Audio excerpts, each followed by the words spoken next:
There's only one ball. You got to play defense too. So.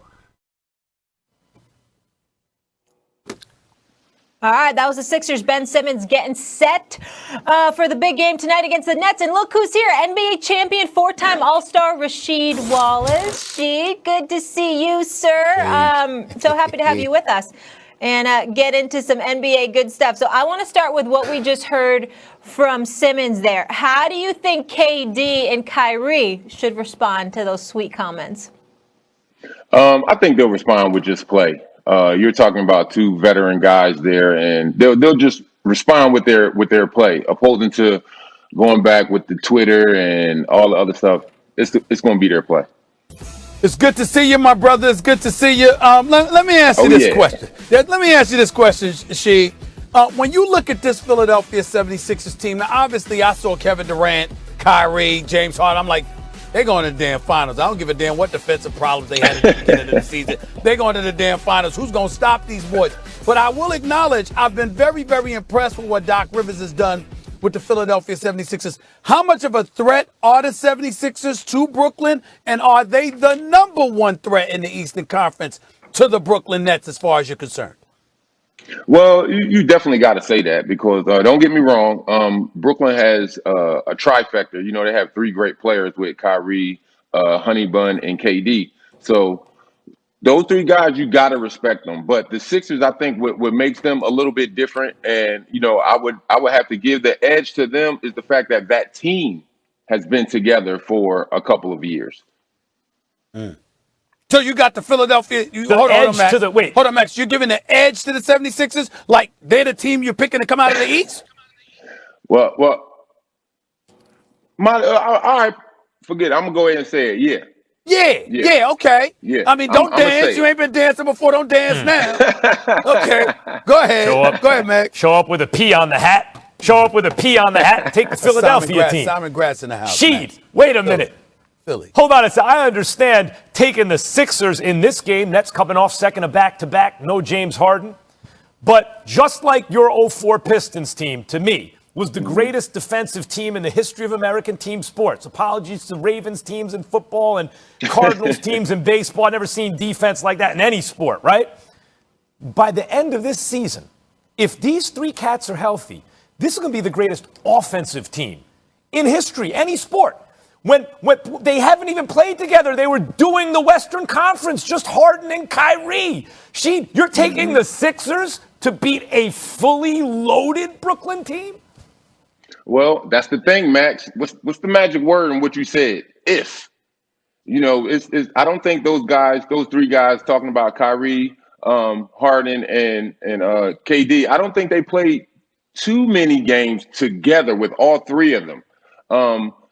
It's always one guy sitting out. You know, it could be KD and James Harden playing, and you might have Kyrie sitting out for personal reasons. Then you could have Kyrie and KD playing. Then you got Harden sitting out for, you know, whatever reason, injuries or whatever. But like you said, if those three guys are healthy, and then on the other side of it, I would give that to the Sixers because especially, and here's my if Embiid is healthy.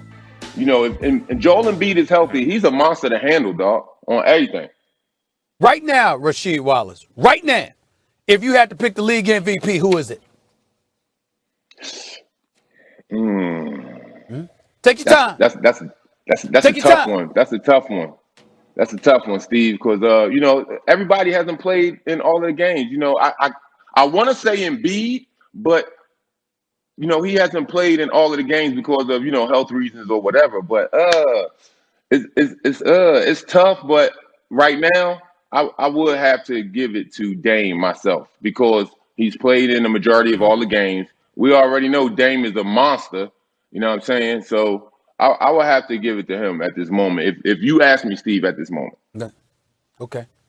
All right. Yeah, I think I agree with that, although it's close because Jokic is doing things centers are not supposed to do. And hasn't missed a game, Max. And hasn't missed a game. Hasn't missed a game. This dude can bring the ball up, one of the best passers you ever seen, bomb from the outside, a load on the inside on offense. He is the real deal. Can't jump on a curb. Early still kind of be stopped. As one of as one of the early kind of like stretch big type players, like because you could shoot from the outside, especially by the standards of that day. You mentioned Embiid, but when you see these modern bigs like Embiid and Jokic and the things that they can do now, I know Shaq was talking about the freak saying, man, I wish they would have let me play like that. I wanted to play like that. I just really wasn't allowed. What do you think when you watch Embiid and Jokic and these dudes? Like, wow, that's my main word, especially with the Joker. I kind of, even though I didn't see it with my own eyes, I can kind of sort of put him on that same pedestal with Jokic being like a young Sabonis. Jokic is a hell of a passer to be 7'1", 7'2". He has pretty good footwork, got post moves, and he's a stretch as well. Knock down that corner tramp or from the top. I would have to say he's like a young Sabonis, yo. Rasheed, your last season was 2012, 2013. As you've had an opportunity to just watch the game, because I know you doing your thing and you paying attention to what's going on. Talk to me about where you are right now in terms of when you look at the NBA game. Do you find yourself at times wishing you were still playing? Are you happy in retirement? What's the deal with you, my man? Well, in your words, Steve, all I got to do is put it down and, put the drinks down and, get in shape. Then, I feel like I could play in the NBA, especially with these rules. But, that's a whole different story in itself, my man. It's just a different breed now. I'm not disrespecting any of the younger players or any of the guys that's playing in the league right now, but they're on a different page. Of course, when I played back in the 90s and the early 2000s, it was all about physicality and, defense. And of course, the NBA didn't like that because offense sells tickets. So with the way that the league is now, you can't really touch guys and this and that. And it's a whole different mentality. But that's why you got a whole bunch more offense going on. So, guys aren't really too focused on defense. I don't even know if coaches really teach defense. I want to pick your brain about something that kind of transcends just basketball. Because I remember when you were coming out, Rasheed Wallace, and then there's Joe Smith. He's maybe more athletic. And then one guy goes ahead of another, and he had a good career. It's not hard. It's not easy to tell who is going to be the best. We got the NFL draft approaching. This is a topic all the time when trying to select in the draft. Halliburton. Man, he looks like he's going to fit anywhere. How did he drop so low? Like, what? Can you give us any insight, just from your own personal experience, when you're looking at a draft? How do you know? How do you pick which guy, as having been through it yourself, where some guy hopped up ahead of you based on stuff that didn't pan out that way? How do you pick? Like, what do you look for to know who's going to turn out to be the best pro? Well, it's really all on what that team needs. And I've learned that early, in 95 when I got drafted, because of course I felt as though that I was the best player. Yeah, I could have went number one, but it went to my man, Joe Smith.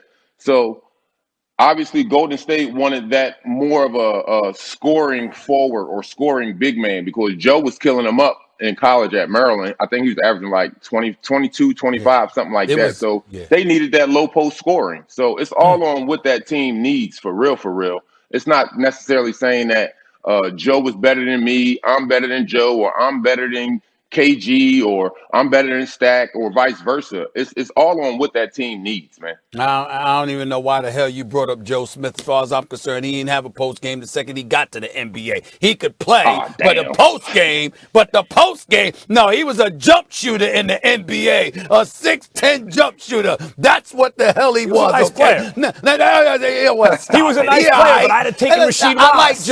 I like Joe, but stop it, okay? I'm trying to be nice this morning. Let me ask you this, man. When you look at the Western Conference, right now, I'm looking at AD, and the mindset initially was, if AD gets healthy, there's nothing to talk about.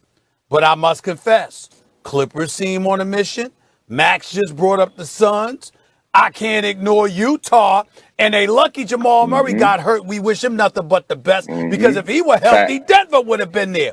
As you scour the Western Conference, is it really that simple about AD getting healthy? Or do you consider the Clippers or Utah or Phoenix real big-time legitimate threats to a healthy Lakers team? Oh, they definitely are. I had Phoenix as a sleeper team. You could ask Bonzi from our show. I had Phoenix as a sleeper team this year. Not saying they were going to win the championship, but they're doing what they're doing. As far as Utah, they're playing great. They've been playing great for the last couple of years, and they're getting that continuity together as far as being that team and trying to go further and further into the playoffs. But I think you hit it on the head, Steve, with AD.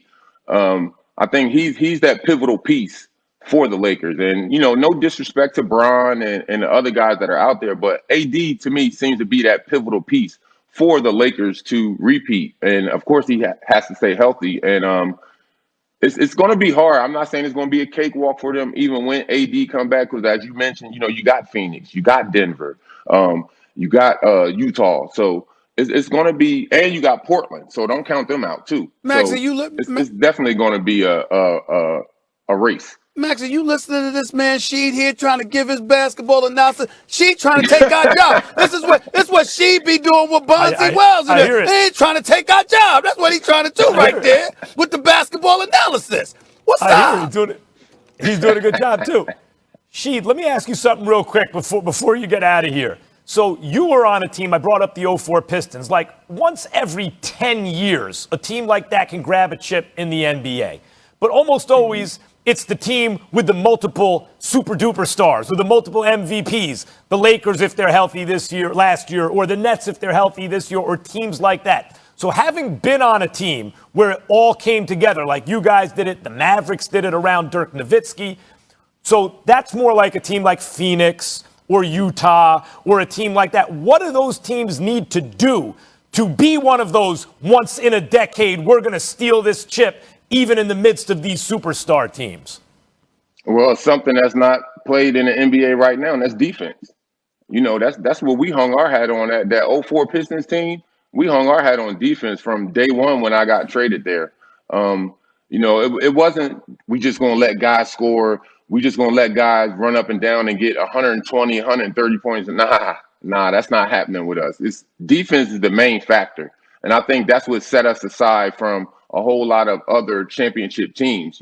We still have one NBA record that will never be broken, I don't think. And that's when we held 6 or 7 teams under 70 points and wasn't trying to do it. We were just playing basketball. We wasn't trying to do it. Wow. They do say defense wins championships. All right, Rashid, before we let you go, obviously Nets at Sixers tonight. That's at ESPN on 7 Eastern. Our poll results, the fans said that Embiid and Simmons need to send a bigger message tonight. Are you with it? Oh, definitely.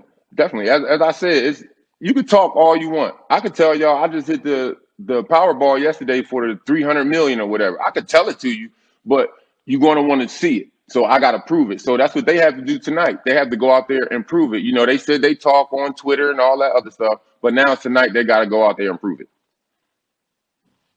All right, let the play do the talking. Rasheed Wallace, thank you so much for your time, sir. It was a lot of fun. Come join us again. Oh, yeah. Appreciate y'all. All right, take care. I like it. All right, fellas, we transition now to the Octagon.